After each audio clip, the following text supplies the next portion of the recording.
Hey friends, I want to show you my ringnecks, but first I want to show you this lovebird nest. It's amazing inside. Now, I know the lighting's not the best, but here are these two little lovebirds. The little redhead in front's the female. She's the one I got from Michael. I have her parents here now. She was hand-fed, tamed, just a mess. This is the little boy that I gave to Mary Carl at Cog Hill Farm a couple years ago, and he just didn't fit in with her. He was doing little naughty boy things, and so these two are happy together. Stop biting me. They will get your finger out of my mouth. But I had these wooden dividers in between all these cages. She's really young. She's not even a year old yet. Lovebirds build nests inside their cavity. Now, not their own cavity, obviously not. The cavity that they're building the nest in, the tree hole or the nesting box. And so she has taken and chewed this divider into splinters.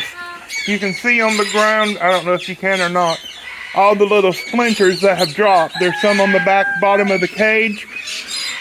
But it's amazing, they stick the little twigs and splinters and feathers and paper and leaves and stuff in the back of their feathers above their tail, and they carry it back to the nest box like that. Now here's the nest box, and you see all the little splinters coming out of the door. Look at what she has done inside this box with all those splinters. That is remarkable. Now all lovebirds will line their box to a degree. There's some other birds that will line their nest. Some cockatoos will. My Austral conure does. You know, Quaker parrots, they build their own freestanding nest, but most birds, macaws, Indian ringnecks, most conures, African greys, Amazon parrots, they don't do that at all. So let's go look at the ringnecks.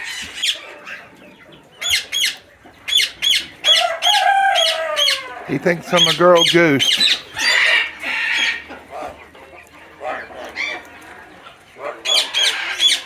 And she thinks I'm a boy turkey. This is what happens when you hand raise poultry and you let them imprint on you. The turkey has a husband, but she'd rather come and sit for me. He has a wife out in the yard. But he'd rather jump the fence and come in here and molest my shoes. Now for the ringnecks. I'm sorry about the noise. I still have the obnoxious pair of Amazons down here. I swapped their spouses around. This is a beautiful creamino female Indian ringneck parakeet. There you go. See how beautiful she is? I have two females. I have lots of ingredients that can produce more of these, but I don't have any pairs set up that can produce a male creamino Indian ringneck. And I have a good friend, my friend Michael, the guy I got the Lovebirds from. He wants a male creamino Indian ringneck. So I told him I would rearrange some of my pairs. Now, Indian ringnecks are not like a lot of parrots that you hear about that mate for life. I kind of think that's a myth for most parrot species. But for Indian ringnecks, it is just not true at all whatsoever. They live in huge flocks in the wild. Males and females intersperse together.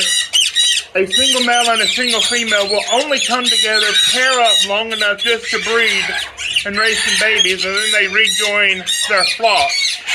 They don't form a very long-lasting pair bond like cockatoos, macaws, or African greys might. Sometimes I think that Indian ringnecks enjoy mate swapping. It's something new, something different. I have some friends like that also, unfortunately. But I took this female. She was with a Palladino, not a Palladino, with a pallid male. And it's possible that they can produce some creamino-looking Palladino boys, sons.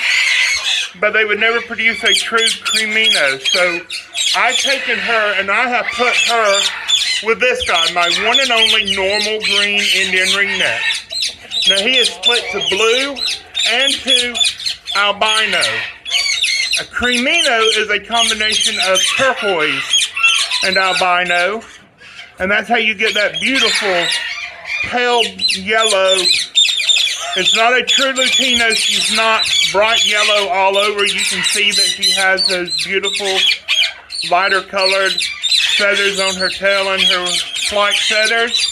And so by pairing her with him, I can get some male cremino babies so Michael can have his dream ringneck.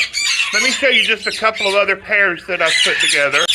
Well, lighting is just horrible. This is a really young turquoise violet male, and he is split to pallid, and he is paired up with a blue pallid female. Do you remember way back 2 years ago, I believe? She's young too.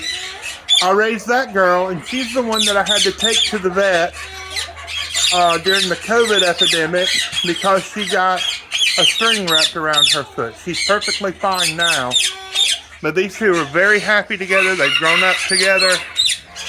I don't know if they're going to be old enough to breed this coming spring or not, but we're going to give them the opportunity. There you go. Look at him. Isn't he just a darling? Hey, doll. Hey.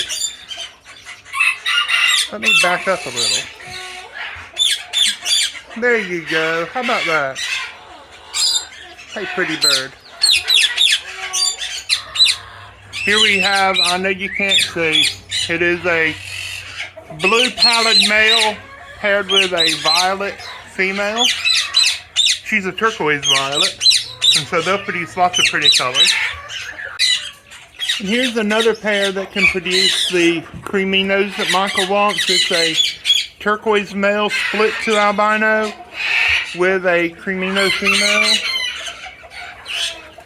I know you can't see. I'm sorry about that. I have other pairs of ringnecks, but they're down by the really noisy birds. We're not going to go down there and stir them up. Now, if you want to talk about a bird that is too imprinted to breed, we have no better example than Forrest here. Forrest is 20 years old. I hand-fed him as a baby. You eat the pepper. Eat the pepper. That's a hot cayenne pepper. It's the last one that I grew this year. I just picked it off the plant. The plant's melted. Zeb Ernest on Facebook and TikTok. Y'all need to follow him, especially if you want pet bird advice. I'm not the best for giving pet bird advice. I can help you breed them. May not be the best at helping you train them. Follow him. He did a tutorial about feeding hot peppers to your birds. Anyhow, Forrest is so heavily imprinted as a pet, he doesn't know he's a bird. He has had 3 different wives, and he has never fertilized a single egg. And so I have given up on trying to breed him, and I let the females go to other people who needed them. Forrest is a pretty bird. I love him. He's one of my oldest and dearest friends, but he's a bachelor. You want to say bye-bye, Forrest? Say God bless you. We love you. Bye-bye.